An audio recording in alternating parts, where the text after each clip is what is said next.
There's almost nothing more frustrating than playing your sport and not being able to play to the level that you know you're capable of. In this video, we'll go through some of the reasons why athletes underperform, and more importantly, what to do to fix it.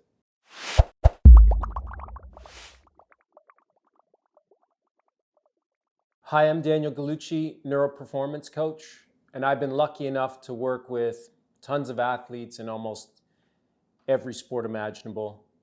And what it comes down to when it comes to being able to perform at an extremely high level is the ability to do consistently over time what you know you can do on the practice field, what you know you can do in training.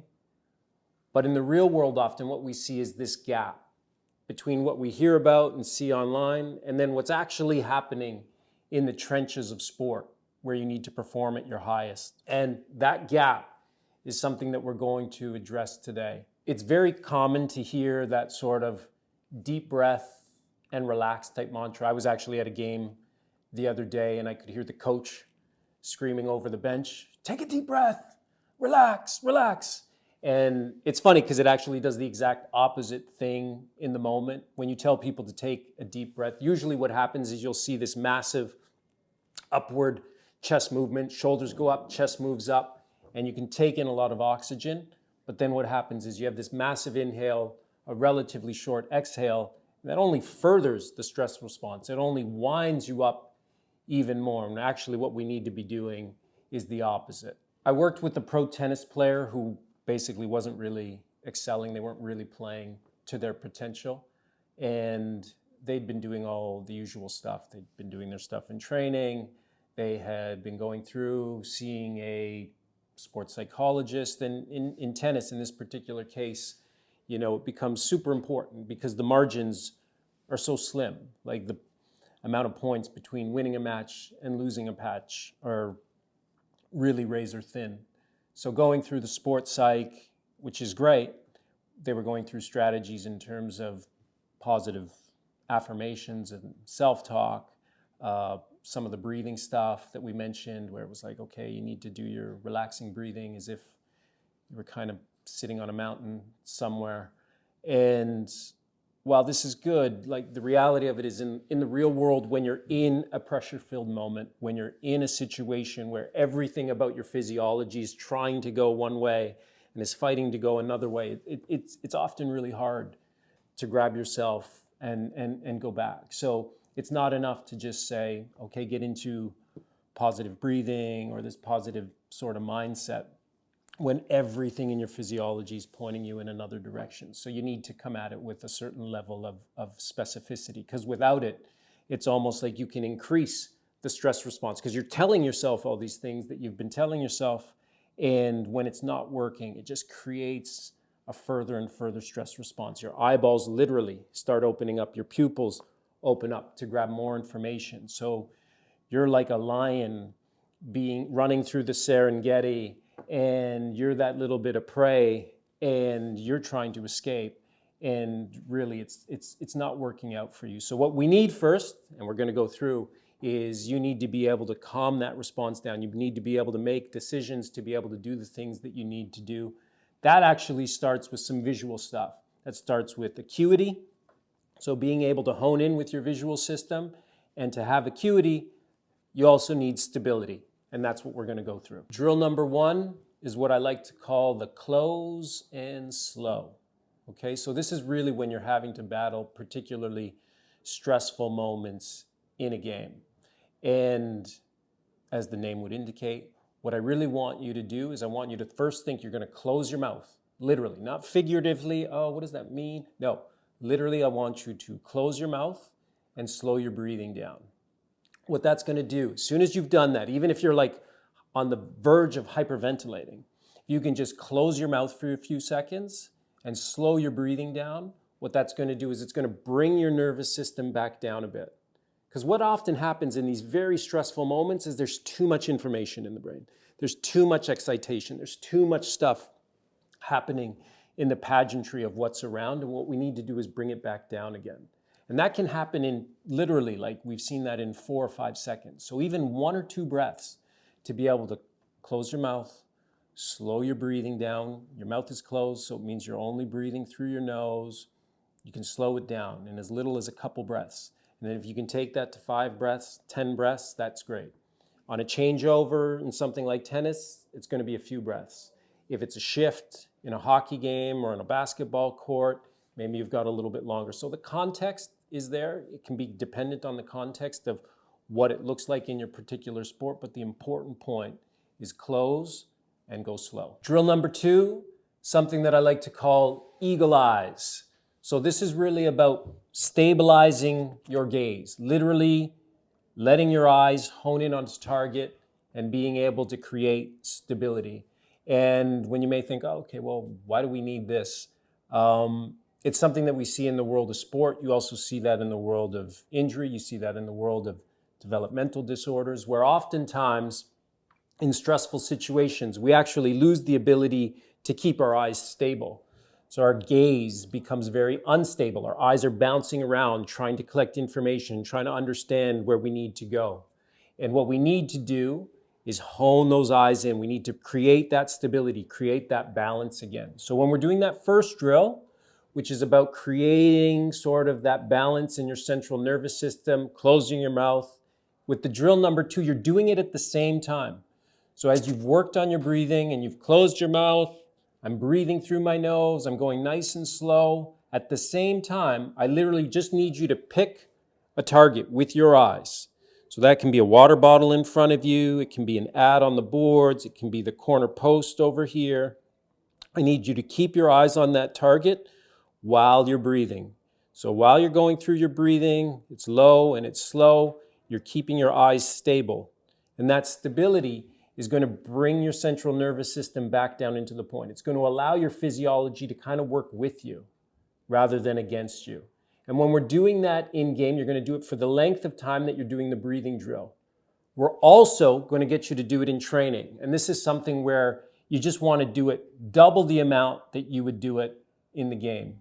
So let's say in a game type situation, you were breathing 5 times. Then when you're training, I want you to do it 10 times. Or if you're doing it 10 times, I want you to do it 20 times. So you can speed up sort of the learning effect at the brain level. So again, it's about creating stable gaze with good breathing to put your central nervous system in the position that it needs to be to perform at that high level. The third drill is game time breathing. So something that you've seen before when we're firing up the brain, it's the same thing. You've done the first 2 drills, which is going to be able to create balance. It's bringing your central nervous system back down to where it needs to be so that you can perform. Now it's that little bit of a burst that you need to be able to get going again. So this is going to be with that nose, deep inhale in with the nose, and then it's going to be that sharp exhale out. So it's sharp exhale out through the mouth. So it's in through the nose, and then it's a sharp, fast exhale out. And normally we would like to say 3 to 5 breaths would be good. If you can get up to 10 breaths, that's good. But if it's short, like in between changeovers, if it's just a quick little shift, if it's just running out of a play and then coming back into a play, in as little as a couple breaths, you'll be able to get it done. It's really just about firing up your central nervous system again. So it's in and then sharp on the way out. Training, same thing. You want to double it. So if you've done it 5, 10 times in game, you're going to double it in training again for that speed and learning effect. I know what you might be thinking. It's going to be like, well, coach, you've given me 2 drills that are going to take me from here and they're going to bring down my central nervous system. They're going to bring down my sympathetic flight or fight response. And now you're going to give me a 3rd drill and it's going to just ramp me back up again. And it's a question that I've seen hundreds, maybe thousands of times before. And it makes perfect sense when it's like, well, I'm playing sport. I'm out there on the field. I just want to be at the highest level all the time. Horatio Alger's rah, rah, rah. Let's just go, let's go, let's go.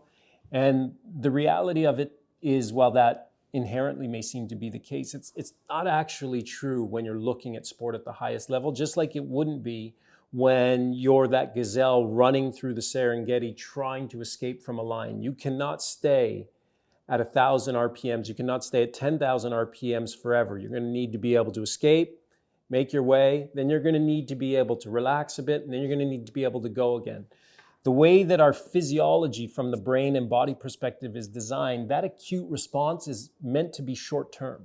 So you can't have that going for even minutes on end, let alone hours on end, going through a 5-setter, So what we need to do is we need to kind of work with the ebbs and flows through sport, the ebbs and flows through a match. So we're bringing your central nervous system down, which actually saves energy. It enhances energy. It enhances your vision. It enhances your decision-making skills by bringing you back down, and then you fire it right back up again. So when you need it most, you're able to go. And that's why we kind of come down for a couple drills and then go right back up again. The last point I would like to make here is more just about the physical preparation in general for the athlete. And it's something that may seem quite obvious, but I promise you that in any sport at any level, it's not. We often look at the behavioral side of people performing at a high level or not and think that it's purely a behavioral type phenomenon. And when really we've totally underappreciated the amount of conscious and even subconscious confidence that arises from physical preparation. And I see it all the time. I see it almost every day in sport where we're talking about, oh, well, we need the people to behave like this. We need the athlete to do this. We need him to think this. We need her to think this. And the reality of it is they still need to have the physical tools to be able to do the things that we ask of them, because when they don't have it, or when they don't have it at those particular opportune or inopportune moments, and then we want to say, oh, but now they're unconfident, or now they're shying away in that moment, or they're not excelling, we often underappreciate how much that physical preparation comes into the equation. So this is something that if you're going to worry about, okay, well then I just do that in game, it's almost too late at that point in time. This is why it's so important to be able to address this in training. The amount of physical preparation will actually lead to a huge level of mental confidence that's critical for being able to perform in sport at the highest level. So to summarize, drill number 1, close and slow. Close that mouth, slow your breathing down in the context of as little as 1 to 2 breaths. If you can take it 5 to 10 breaths, but you're using it at those moments where the train starts coming off the tracks. That gets overlapped with drill number 2, the eagle eyes. It's about stabilizing the gaze, putting your brain in the best spot to be able to then get ready to go again. Calm that nervous system down, get it prepped for what you need to do next. What you need to do next, number 3, game time breathing. So this, again, context dependent, like all of it. You need to be able to take those inhales, those long inhales, short exhale. In through the nose, out through the mouth. A few breaths, 5 breaths, it's great, you're good to go. Ramp up the nervous system again. You've brought them down with the first 2, you're bringing them back up to create that balance you need to perform at the highest level. And that just works hand in hand with all the other physical preparation stuff that you need to make yourself a high-performing athlete. So take action on these drills and let us know what you think. Subscribe below, and we'll see you soon.